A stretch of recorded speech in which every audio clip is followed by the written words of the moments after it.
Last week, we discussed about three topics. The first was the economic background pre-construction, about the drastic increase of steel frame costs due to the financial bubble, and the cultural background behind the decision to make an excavation search on the site. The second was about the 5 steps of top-down method utilized primarily in the construction process. The third was about the method of diaphragm wall construction. Today, we will be delving deeper into more details about the diaphragm wall construction, the most important topic out of the three.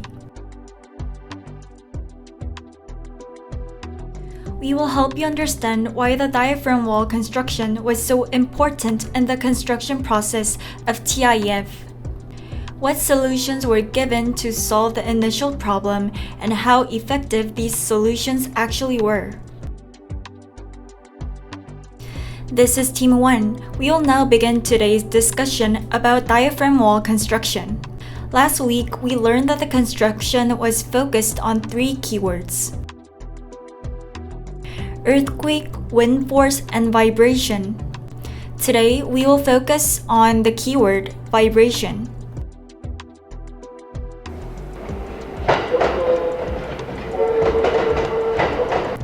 Take a look. As the subway in this video moves, it causes noises or vibrations.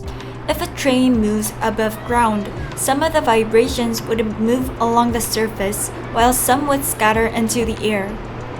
If so, what will happen if a subway moves underground? The vibrations formed from the movement of the subway travels along the surface of the ground in the form of solid groan sounds. As most, if not all, of the subway operates underground, it would have bigger impacts to nearby buildings with underground structures. Our team looked closely into the vibrations caused by the subways. The following is a diagram depicting the TIF and the subway stations around it. With the TIF at the center, 4 subway lines, Yokosuka Line, Yarakuchi Line, Marunouchi Line, and Keio Line surrounds its 4 sides. The following are cross-sectional views from the south and east, and the level of 2 floors below ground. You can see the Yarakuchi Line passing through the south and Marunouchi Line to the east. At the 4 floors below ground level, you can see the Yokosuka Line to the west and Keio Line to the north. We have now confirmed that the subway lines are closely integrated with the site. Now, let's look at the design and construction issues when subways are closely situated to the site. Solid vibration noise from the subways is one of the factors that can damage buildings by causing vibration and noise. The Tokyo International Forum, surrounded by subways on all 4 sides, was no exception to the issue. To solve these problems, the Yokosuka Line, which runs close to the concert halls A, B, C, and D, and the Marunouchi Line, constructed in the mid-1950s, were designated as the main targets for soundproofing. The Yokosuka Line was considered because it runs close to each hall stage, posing a risk to venues and performances themselves, while the Marunouchi Line was targeted because its older construction might have resulted in reduced soundproofing capabilities. During the planning stage of Tokyo International Forum, Daesan Construction, concerned about the vibrations caused by the subway, confirmed that the highest vibration energy was measured in the 63 Hz frequency range before demolishing the Tokyo Metropolitan Government Building. Based on this data, a modeling including vibration reduction elements was proposed to mitigate vibration energy. The construction company planned a noise reduction of 5 to 7 dB by installing continuous concrete walls around the site.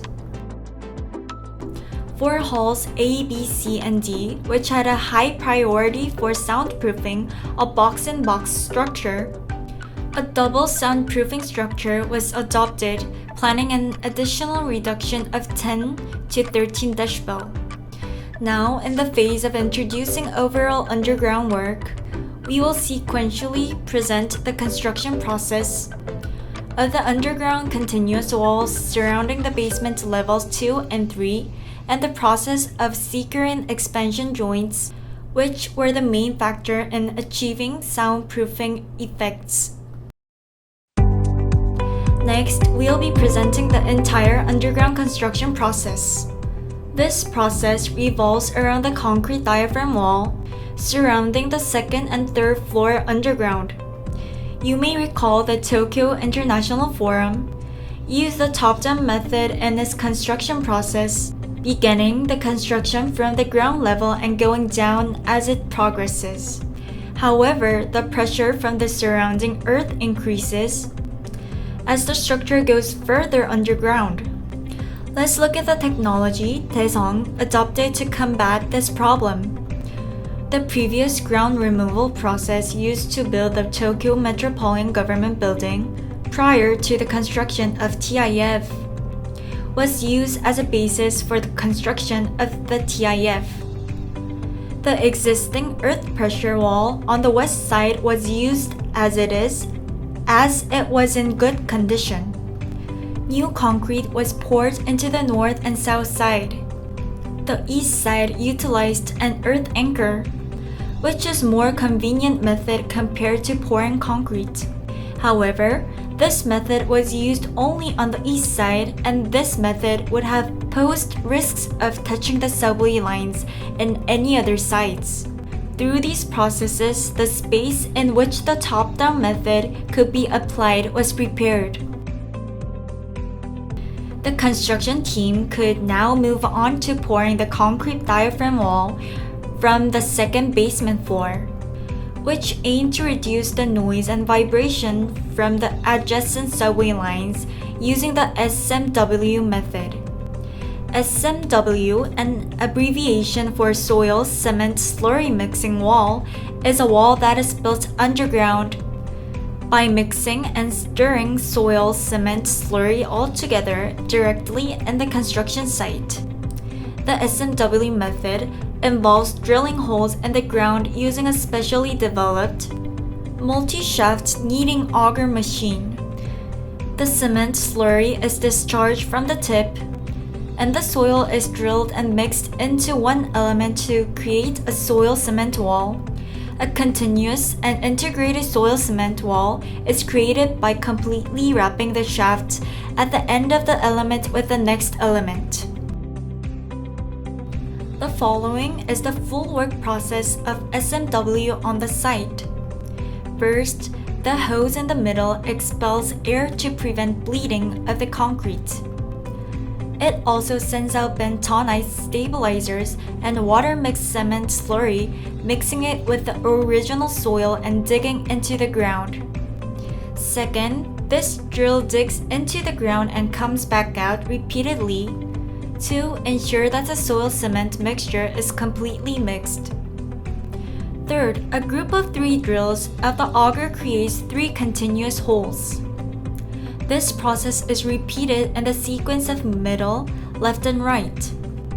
It is important to note that the shaft group must be surrounded by another shaft next to it so that they form a continuous line.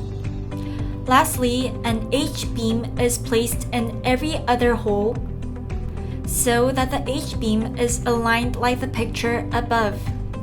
As the result of this process, the underground line made up of surrounding holes of the site now forms the diaphragm wall. The diaphragm wall is 800 millimeters thick, and 500 millimeters thick vibration isolating pads are attached on this wall in intervals of 500 millimeters. This wall stretches from the level of minus 7.5 meters to minus 30 meters. To account for the Yokosuka line and Keio line, which is deeper than the site underground level of minus 21 meters, blocking straight transmissions of vibrations. Daesung Construction achieves soundproofing by securing a 150mm expansion joint between the underground anti-vibration walls and the main building's structural walls, thereby minimizing the media-through spacing, and also by placing 50mm thick anti-vibration rubber pads at intervals of 50 centimeters. The construction process of the main structural wall to secure the expansion joint is as follows. Starting from the continuous concrete wall, an outer frame with built-in separators was installed, approximately 80mm apart. The tightening of outer and inner frames was done using pipe clamps. The concrete was press-injected from the top, and the spacing of the concrete was maintained as 2 spans, using a steel lath to enhance the concrete's strength and workability. During the concrete pouring process, a space was created above the top press injection point to allow air to escape.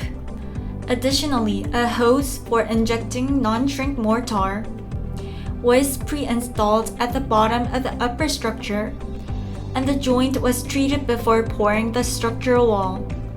Through this process, a 150mm separation for the expansion joint between the exterior wall and the structure was achieved, and the expected soundproofing effect of 5 decibel was obtained up to the concert hall. On our discussion next week, week 7, we will talk about the underground works, mainly focusing on how they overcame the earth pressure and how they constructed it by looking into the PC bridge method. Thank you for listening. This was Team 1.